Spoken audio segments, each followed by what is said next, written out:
So I remember when I obviously grew up as a huge NBA fan, huge Lakers fan actually. If the Celtics fans hears it, they're gonna be mad at me. But so whenever I watched an NBA game, the first thing I was watching was the shoes. What color are the shoes that these players wearing? What brand it is? If it's comfortable. The next day I was waking up and telling my dad, please buy those shoes for me. You know, every kid in the world loves shoes. So I come up with this idea. I was like, let's find these artists around the world who's been oppressed by their government, and let's reach out to them and ask them to create these shoes for us, non-slave labor shoes, that we're gonna put all the struggles, all the violations, everything on the shoes.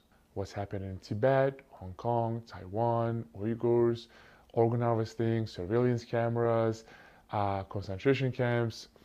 And then we went to obviously different topics, Venezuela and Cuba and Iran and Russia and North Korea and all that stuff. But so I remember my first game, it was the Celtics against the Knicks at Madison Square Garden, opening night for New York, national TV on ESPN. So the whole country was watching it. It was the perfect moment. And my first topic was Free Tibet. The reason I wanted to do Tibet and not Uyghurs was because I didn't want people to say or think, oh, he's only doing it because he's Muslim. And I grew up as a Dalai Lama fan. So I put the shoes on, I went out there, I started to warm up.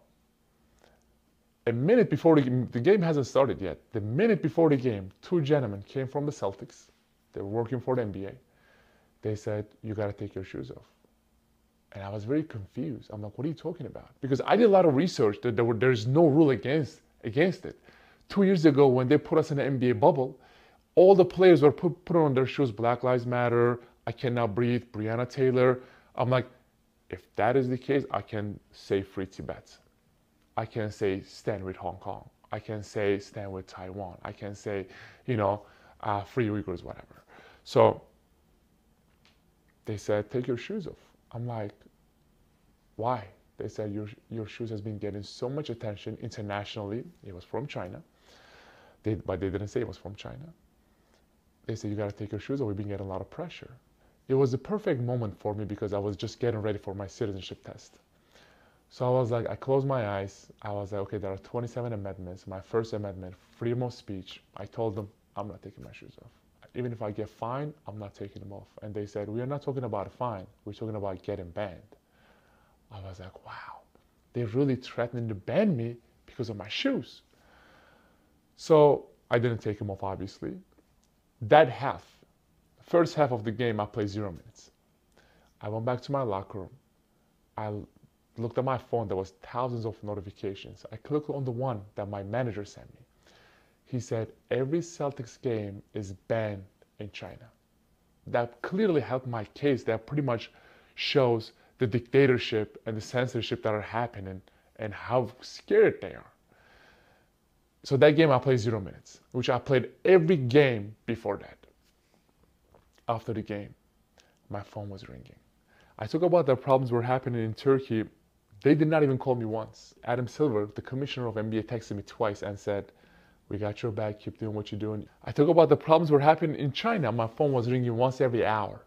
The NBPA, the Player Association, which I pay thousands of dollars every month to protect my rights against the NBA, were calling me and saying, you cannot wear those shoes ever again because we're getting pressure from the NBA.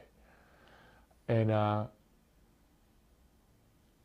they pressured me and my manager so much. I was like, you know what? Promise.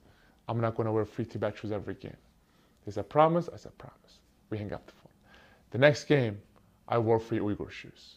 And they called me after the game. They're like, you're a liar. You lied to us. How could you do that? I'm like, first of all, I never lied to you. I never said I'm not going to wear free Uyghur shoes. I just said I'm just not going to wear free Tibet shoes. At that moment, they understand that they're not going to be able to handle me. Because after the second game, a guy called me. His name is Daryl Morey. He was the first guy who actually tweeted and said, stand with Hong Kong, and NBA lost millions of dollars. He said, listen, they made me apologize. They made me took my tweet down. They made me say, sorry, you don't apologize. You keep doing what you're doing. I was like, wow, this is crazy. After the first game, after the Tibet game, one of my teammates walk up to me and say, this is your last year in NBA, right? Have fun with it, enjoy, but if you say anything against China, you're not going to be in the league ever again. So I hope you win a championship, but this is your last year.